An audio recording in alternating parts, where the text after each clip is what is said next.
Hello, Internet. Welcome back. And today we're going to continue working on circles. So, here's where we are left off.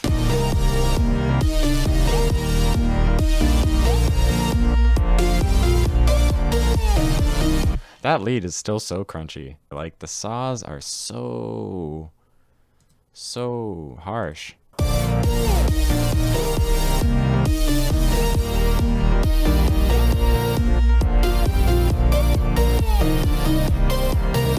I think a way to get around this might be a small EQ cut in here. This is where a lot of harshness appears too. This is where like some frequencies tend to hurt. And I think we should also just be adding some saturation. Some saturation is probably gonna help. Down, down.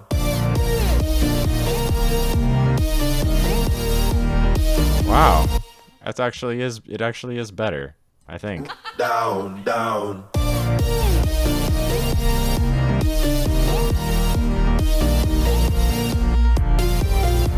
Yeah, so it's really interesting how that works, right? Like the saturation is kind of like a distortion, but it's like specifically if you use the full mode, then it's going to be like a smooth distortion. I do like that better, and I think that's a good way of solving a problem. Like I wasn't sure if that was going to fix the problem, but cool. I think we just bring the volume down too. It's like really loud.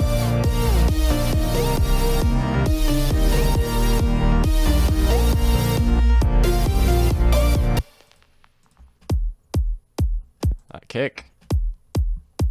Why is that cut? Why is that cut? Nice. So this could probably be louder. Also, I don't like that I used audio for this. Audio is not great when you want to adjust all of the kick samples, but there is a handy trick that we can use. I'm just gonna group all of these together. So I think that this kick goes on a little bit too long. It holds for a little bit too long, and I want to make it shorter, but I can't just do what I normally do when I have MIDI drums, which is like go into the sampler and actually adjust the decay. In this case, I have to work with the audio, or I have to like chop up one of the things and write out all the MIDI. But I don't want to do that. So instead, I'm going to change this to the beats warping mode and just bring down the transient length by half.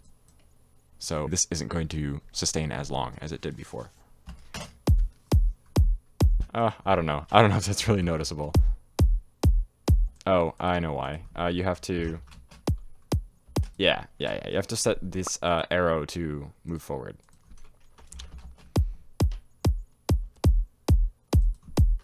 I don't know if you can hear it, but if you're not listening on headphones, you should probably put headphones on to hear this.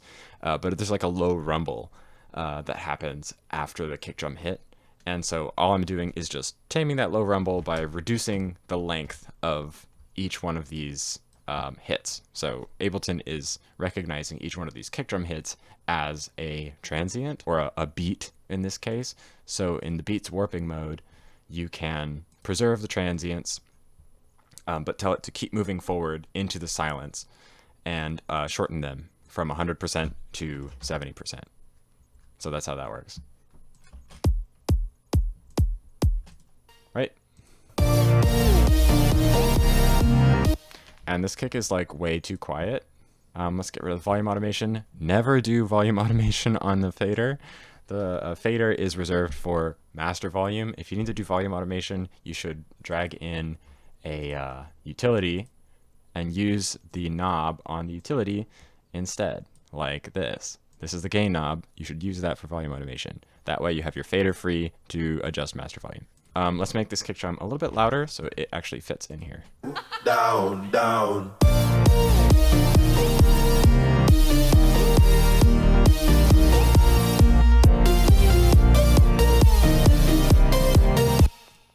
I think the sidechain feels weird. Let's figure out what our trigger actually is, because I don't remember. Okay, it is the kick. Oh, that's too much. Let's try to get this working. All right, that looks pretty good actually. All I'm looking for is like a sharp down and then a like curved up. just to get out of the way of the drum. So you can see how the drum starts out loud and it gets quieter. What we want to do is make space for the kick drum. And if you look at it visually, this is the space that it takes up. So what you need to do is reduce the volume of everything else while this is playing. And if you match the shape of the kick drum too, then it's going to make it sound like your mix is very glued together. And like you can see how it's not a consistent volume all the way through. That's why we are starting the sidechain very aggressively. And then it slowly comes back to normal volume. Just like this slowly comes back to normal volume. And that's why I'm shaping my sidechain like that. Down. What's going on? That sounds weird. Oh yeah, so this look ahead works best on 1 millisecond, not 10. I find that there is a little bit of pre-volume automation with this Ableton compressor if you look at 10 milliseconds, but if you set it to 1, that usually does okay. 0, I think, is not enough. Instant is not fantastic. 1 millisecond lets the compressor work in time for the drum transient to come through. Down, down. Also, this just like feels too aggressive, honestly. I think this might be too much sidechain, and I maybe disagree with how I shortened these before. Kick drum's too loud.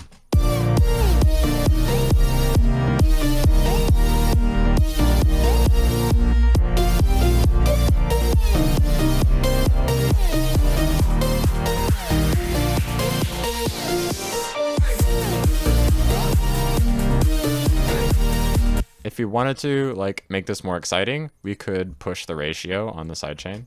I think you could push it a little bit higher.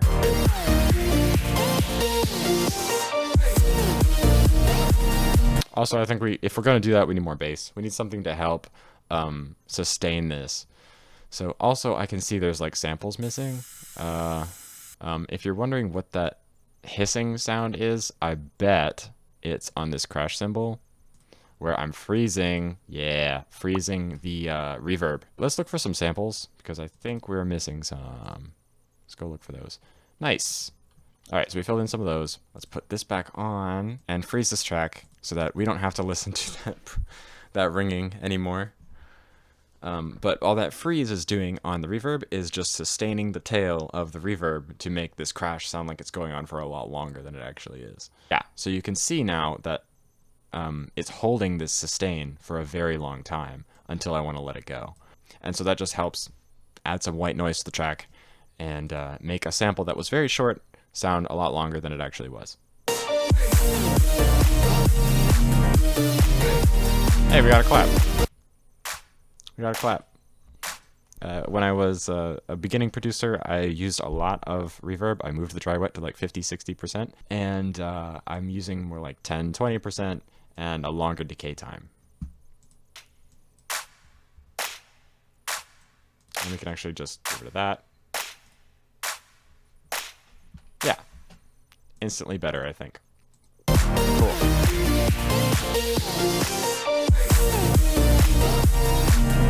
I feel like this is nice, but maybe it's just too loud.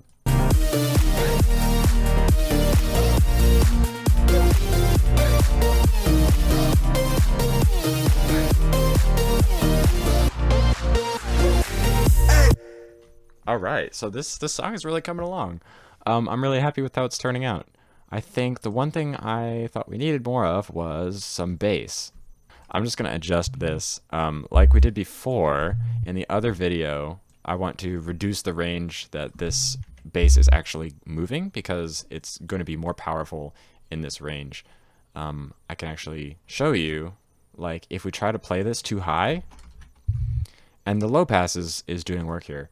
But if we try to play this too high, we're losing all the power because the fundamental you can see is over here, like outside of the high pass filter. And so we want this to be underneath 100 pretty much. And so if we bring this back down into the right range and we look at it again, you can see there, like those notes, This should be down here. So that way we can actually get the power out of the sub that we want.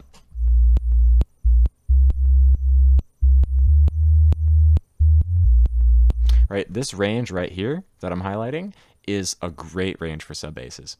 And if your sub bass is not in this range, if it's too low or too high, you're going to be missing a lot of power in a mix. So you should aim to put your sub bass right in that area. I'm just going to take all this stuff and move it down, move it down. All right, so that should sound all right.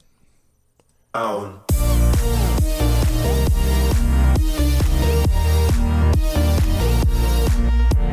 Yeah, B flat is kind of tough because it's like this is a little higher than I would usually want to put a sub bass.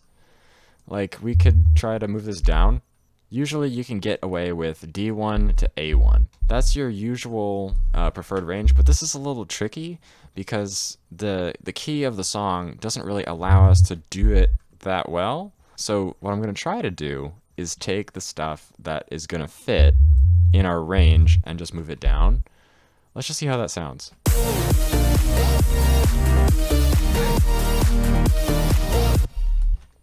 I kind of like this this low E flat here. If you can't hear this at all, remember, put on headphones.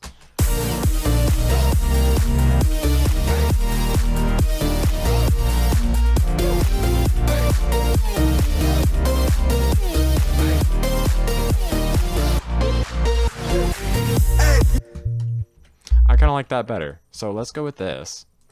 And so all I did was I took everything above D, the octave above, and just moved it one octave down.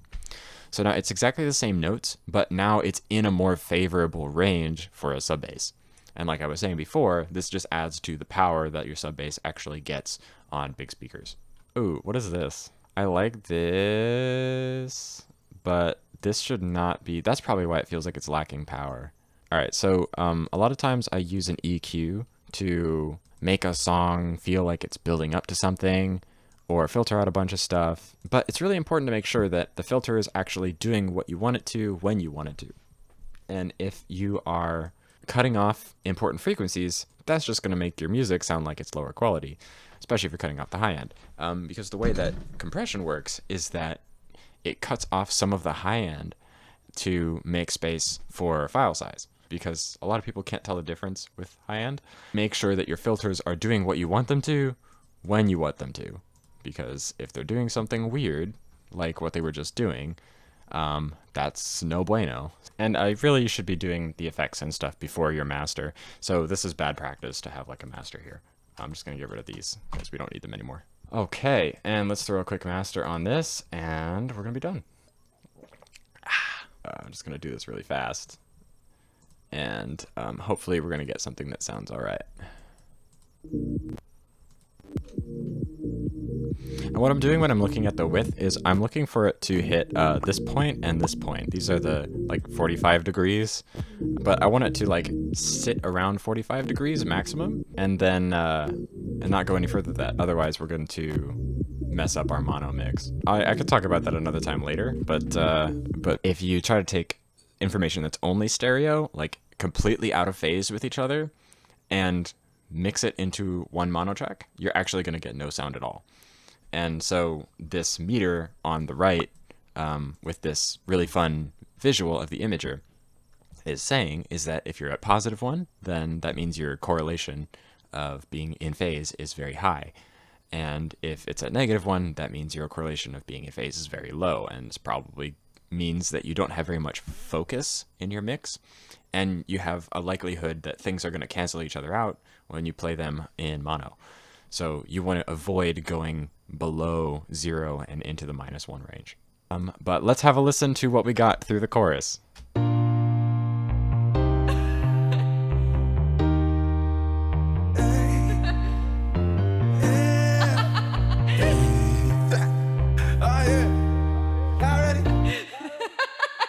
Baby girl got me like a hula hoop, running in circles through my head.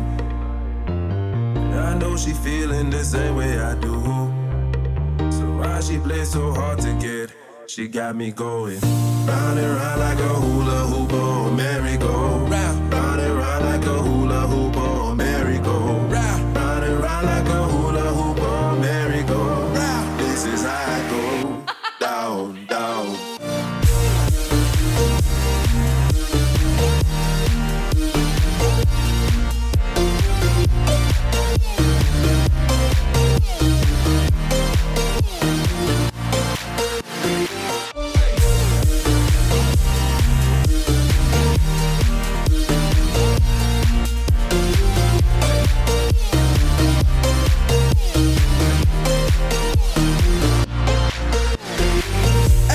yeah, so I don't know. That was pretty fun.